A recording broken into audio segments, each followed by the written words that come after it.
کہنے لگا پیٹ خراب ہو گیا تو آپ ذمہ دار ہیں.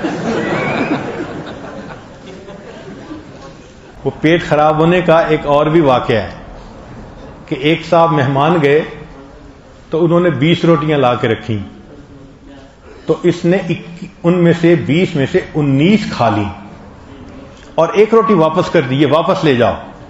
اس نے کہا واپس کیوں کی؟ کہنے لگا پیٹ خراب ہو گیا تو آپ ذمہ دار ہیں.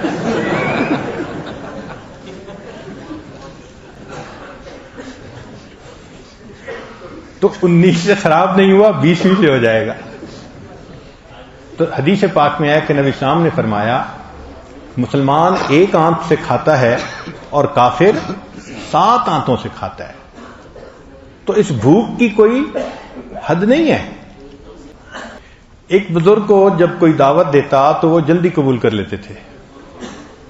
تو کسی نے پوچھا کہ حضرت آپ دعوت بہت جلدی قبول کر لیتے ہیں, آپ دعوت بہت جلدی قبول کر لیتے ہیں. تو فرمانے لگے میں اس لیے جلدی قبول کر لیتا ہوں کہ میں وہاں جا کر جنت کے کھانوں کو یاد کرتا ہوں کہ کس طرح اللہ تعالیٰ بلا مشقت جنت میں کھلائیں گے, اللہ دنیا میں بھی بلا مشقت کھلا دیتے ہیں. اب بتائیں کہ مہمان دعوت کو اس نیت سے قبول کر رہا ہے کہ میں دعوت قبول کرتا ہوں, میں ان کے ہاں جاؤں گا, میں جنت کے کھانے کی نعمت کو یاد کروں گا.